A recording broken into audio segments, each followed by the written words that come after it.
Hola a todas y a todos. Estoy encantada de estar aquí y muchas gracias a Naucas y a la Cátedra de Cultura Científica por haberme invitado. Hemos hablado mucho de cambio climático hoy, ¿verdad? Pues no hemos acabado. Nos falta una última parte y eso, pues yo quería hablaros un poco hoy de este reto que yo considero uno de los mayores retos que tenemos a nivel urbano, que es cómo prepararnos ante los impactos del cambio climático, ¿no? Impactos que están sucediendo y impactos que se estarán y se verán agravados en el futuro. Luego, al final, os contaré un poquito del proyecto de investigación que ahora tengo entre manos y que voy a empezar dentro de poco, que intenta aportar un poquito para solucionar una pequeña parte de este problema. Y bueno, ¿qué os voy a contar, no? Yo supongo que todas y todos durante este verano hemos experimentado todo lo que significa una ola de calor en una ciudad, ¿no? Sabemos que esto va a aumentar la gravedad de esta situación, pero seguro que también estamos aprendiendo, ¿verdad? Estamos, por ejemplo, aplicando medidas individuales del tipo, bueno, pues en el hogar o a nivel individual, por ejemplo, cerrar las ventanas durante el día, echar las cortinas, por la noche, si podemos, ventilar, ¿no? Para que intercambie un poco el calor, ¿no? Digo si podemos porque estamos sufriendo muchísimas noches tropicales, ¿no? Estas noches en las que no sabes qué hacer, no puedes dormir bien y al final esto está cargando mucho nuestro día a día. Seguro que también hemos decidido no salir a las horas centrales del día, hemos decidido ir a lugares frescos. Pues por ejemplo, pues ríos urbanos, zonas con árboles, frondosas, con sombreados. Hemos decidido también, ¿por qué no?, irnos a museos o a centros comerciales donde hay un poco de aire acondicionado y se está un poco mejor. También hemos tenido en cuenta a otras personas en las que cuidábamos, ¿no? Por ejemplo, a nuestros mayores. Hemos también cuidado de que ellos también en su casa estén aplicando este tipo de medidas, ¿no? Y, ¿por qué no?, también a veces hemos podido estar un poco mareados, quizás la tensión baja o igual hay gente que incluso ha tenido que acudir al médico. Y para todo esto hemos estado aplicando medidas, ¿no? Aplicando medidas a nivel individual y no parece muy complicado, ¿no? ¿Por qué no podríamos escalar esto a nivel de ciudad? Y esto es crítico y esencial en esta era. Y no parecen medidas muy complicadas, ya digo, pues bueno, pues más aislamiento térmico, más zonas sombreadas, más permeabilidad del suelo. Pero ¿cuál es el problema? Pues que en las ciudades existe una pequeña complicación y es que la hemos liado durante tanto tiempo y de tal manera que ya es difícil recular. Y me explico. Hemos estado construyendo de tal manera, tan intensamente y tan extensamente, que es muy difícil afrontar esta preparación ante el cambio climático de la manera que la deberíamos.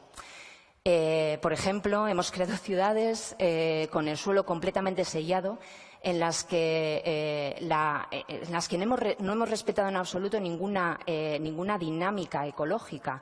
Ciudades que no permean el agua, que es imposible, ciudades que no proporcionan confort térmico, incluso ciudades contaminadas, porque las hemos construido tan densamente que la gestión ambiental, la gestión de esos residuos, la calidad ambiental, la calidad del aire, la calidad del agua e incluso del suelo están en compromiso.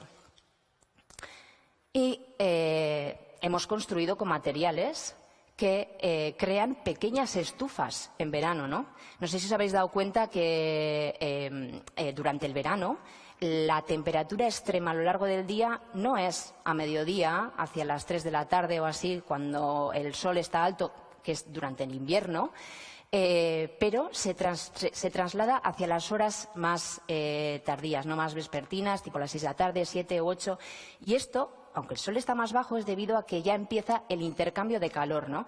Esos materiales que han estado absorbiendo calor durante todo el día empiezan a despedirlo y nos encontramos con situaciones en las que se podría dar una temperatura de unos 30 grados, pero puede aumentar hasta unos 40 grados debido a los materiales que estamos utilizando en la ciudad. Y esto precisamente contribuye a ese fenómeno que seguro que muchos habéis oído hablar, que se llama las islas de calor urbana. Y no se trata solamente de que la ciudad entera sea una isla, sino que dentro de la ciudad hay múltiples islas de calor.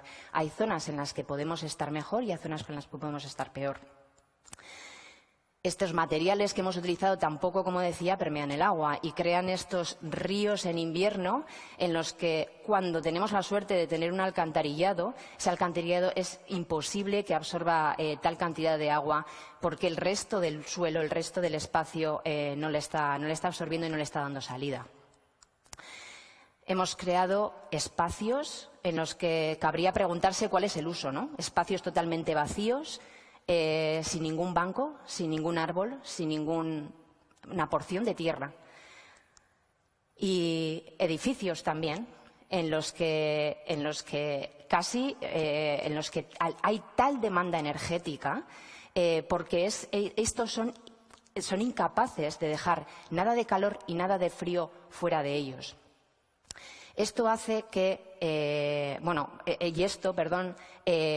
esto ha sido porque nos hemos olvidado completamente de la manera tradicional de construir, ¿no? Esas casas de pueblo en las que las fachadas era parte esencial, ¿no? Las fachadas y los tejados, parte esencial que era parte de la supervivencia de una familia dentro de esa casa. Y no me olvido también de los coches. Las ciudades por y para los coches, los vehículos a motor, esas carreteras y puentes y sótanos y garajes, parkings que no permean nada de agua y además resultan otro foco de calor, porque los vehículos a motor no solamente emiten contaminantes, sino también son otra fuente de calor en la ciudad. Entonces, como veis, está claro que en las ciudades no hemos utilizado ningún criterio que tenga que ver con la salud, con el ambiente o con la resiliencia ante el cambio climático. Y esto es muy preocupante. Pero tampoco tenemos que cejar en esa visión de esas ciudades sostenibles, porque en realidad miles de ciudades y cientos de ciudades en el mundo están preparándose ya para el cambio climático e iniciando sus acciones de cambio climático.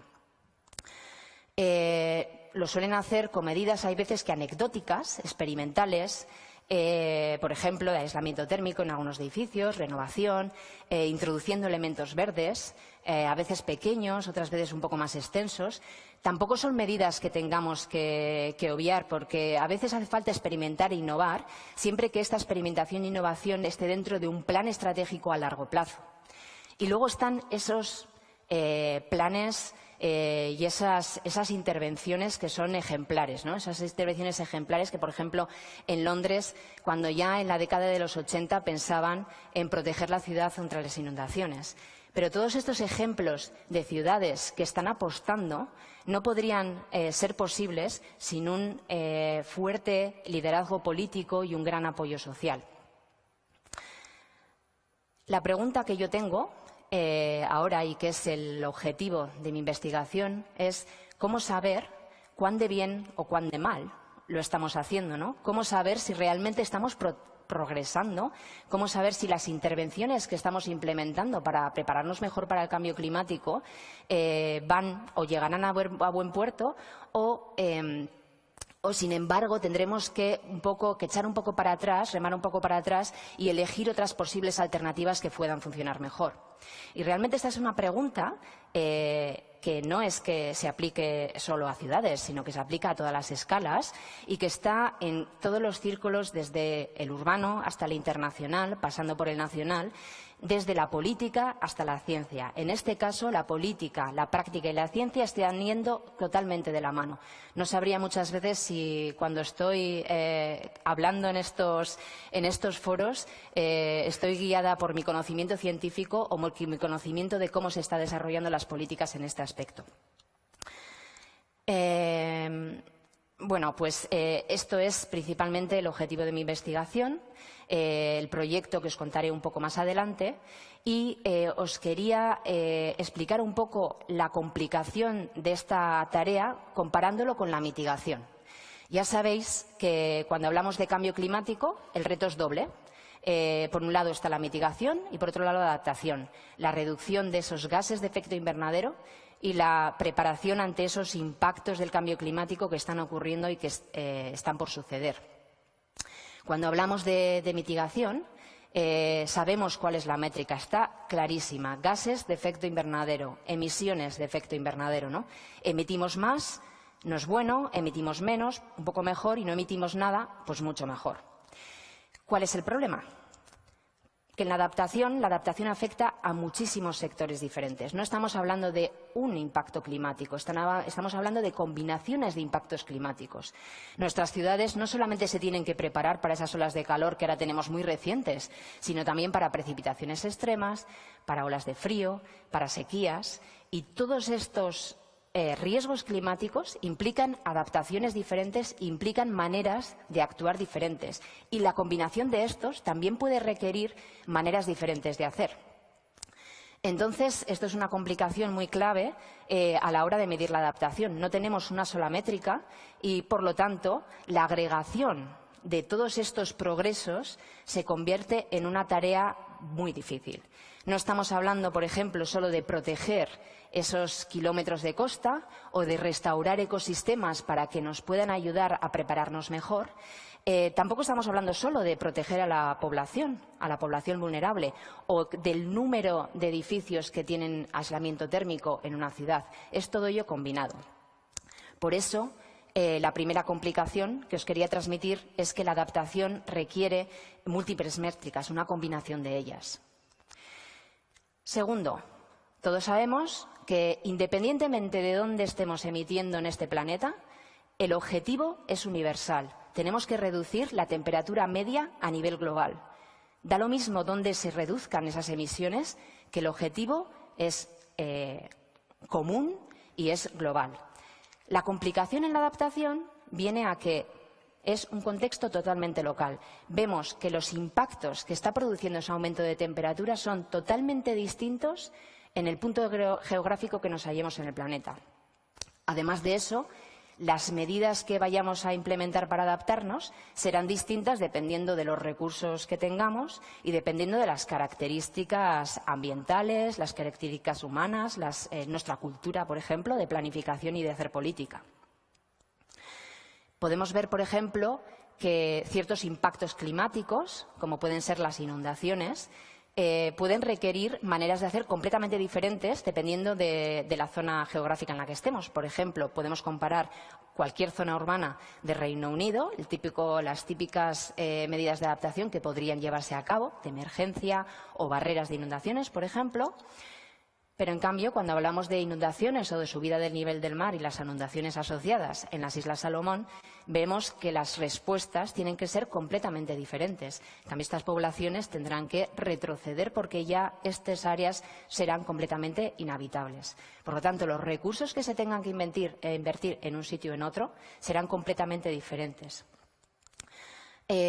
Otro ejemplo, cuando hablamos de olas de calor y cuando hablamos de sequías.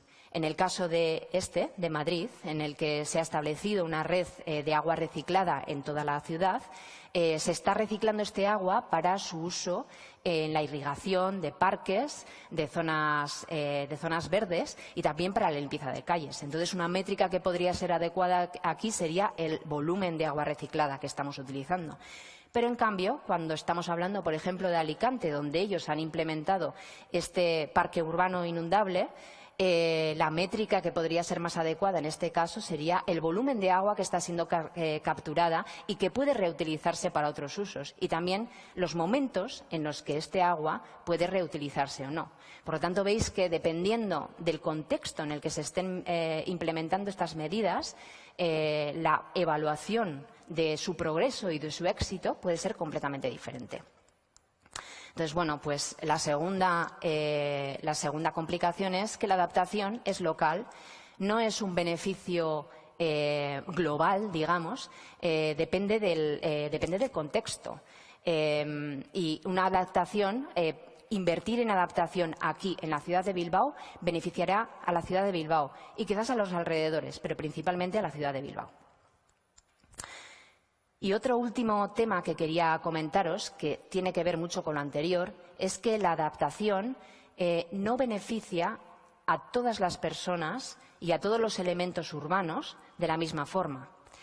Cuando nos centramos en la vulnerabilidad social, vemos que las vulnerabilidades de los distintos grupos son completamente diferentes. No es lo mismo protegerme a mí o implementar una medida de adaptación para protegerme a mí que una medida de adaptación para proteger a una persona mayor, a una persona que acaba de llegar a una ciudad y no tiene trabajo ni una vivienda digna, a proteger a una escuela, ¿no? a un colegio y a sus alumnos.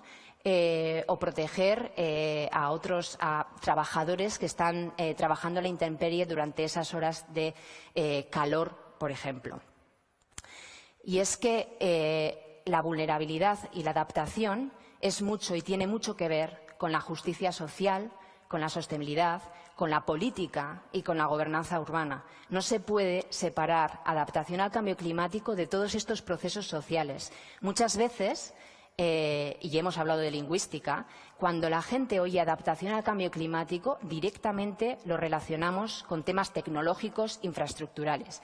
Pero principalmente, y el principal reto desde mi punto de vista, es un cambio mental en visualizar cómo vemos la ciudad, en visualizar cómo hacemos uso del suelo y en visualizar esas transformaciones que necesitamos a escala urbana. Vemos entonces que la adaptación, y la última complicación que os quería comentar, es que la adaptación no tiene efectos universales y por eso es muy complicado su evaluación. Y bueno, pues si esperabais una respuesta, no la tengo. Es algo que se está trabajando ahora mismo, es algo que se está debatiendo a nivel de países, a nivel internacional y a nivel científico. Yo creo que la ciencia tiene un papel muy importante para apoyar esta toma de decisiones en lo relativo a la adaptación al cambio climático. Y bueno, mi granito de arena es este proyecto de 5 años que vamos a empezar dentro de poco, se llama Imagine Adaptation y ha sido financiado por el Consejo Europeo de Investigación, un proyecto de 1,5 millones de euros, en los que trabajaremos con 12 ciudades alrededor del mundo para entender cómo ellas imaginan y visualizan la adaptación al cambio climático en sus propias ciudades y cómo poder de esa manera entender de qué maneras se puede evaluar el progreso hacia ese éxito en la adaptación. Y no solamente evaluar por evaluar, sino evaluar para aprender, porque la adaptación no es algo que vaya a acabar mañana. Seguiremos adaptándonos durante décadas y tenemos que aprender de lo que estamos haciendo ahora, porque si no, los esfuerzos serán para nada. Y bueno, pues esto es todo. Os seguiré contando durante los próximos años los resultados del proyecto. Gracias.